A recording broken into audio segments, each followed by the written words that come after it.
Hello everyone, welcome in this knowledge channel। हम लोग अभी कड़ी चल रहे हैं planets of the solar system. इसी कड़ी के तहत आज सोलर सिस्टम के एक प्लैनेट्स ग्रह पृथ्वी के बारे में चर्चा करेंगे, जिस ग्रह पर हम सभी रहते हैं।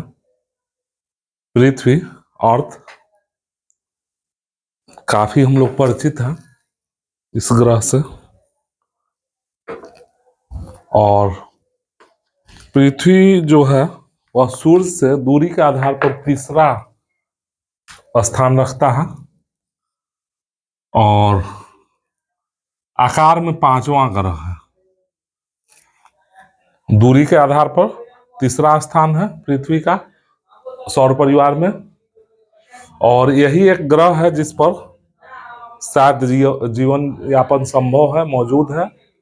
इसका मूल कारण कई हैं, लेकिन उसमें से प्रमुख है पानी, वायुमंडल की मौजूदगी और अनुकूल तापमान।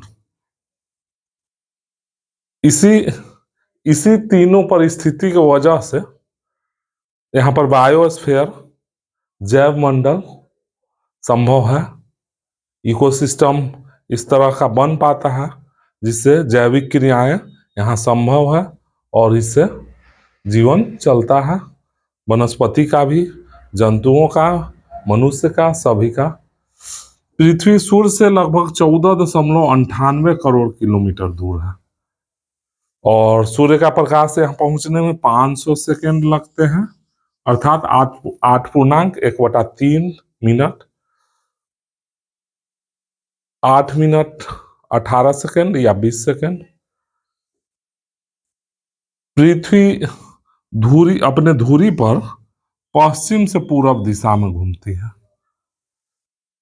और इससे हम लोग घूर्णन कहते हैं। अपनी धुरी पर ही वह लट्टू की तरह, ठीक है, एक राउंड लगा देती है अपने आप को अपनी धुरी पर।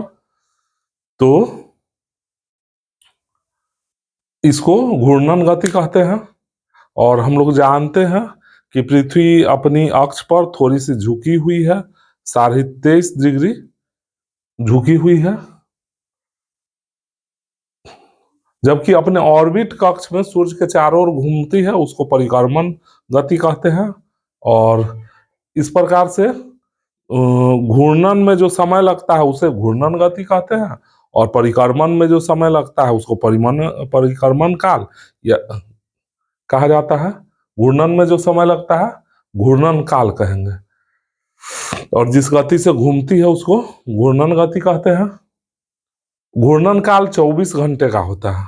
पृथ्वी का घूर्णन काल 24 घंटा है और परिक्रमण काल 365.1/4 दिन, अर्थात 365 दिन और 6 घंटे है। इसके घूर्णन गति के कारण पृथ्वी पर दिन रात होते हैं। लेकिन यहाँ एक दिलचस्प क्वेश्चन है, आगे चर्चा करते हैं। स्थलीय समीर, सागरीय समीर, जो जलधाराएं बहती है वह उसका भी कारण है घूर्णन गति।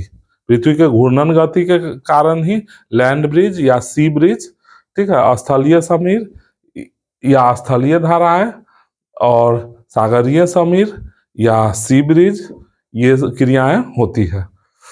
इसके परिक्रमण गति के कारण दिन रात का छोटा या बड़ा होना, कभी दिन बड़ा हो जाता है तो रात छोटा होता है, रात बड़ा होता है तो दिन छोटा होता है।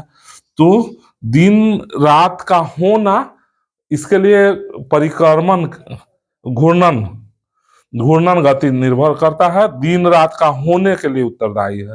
लेकिन दिन रात का छोटा बड़ा होना, इसके लिए परिक्रमण गति।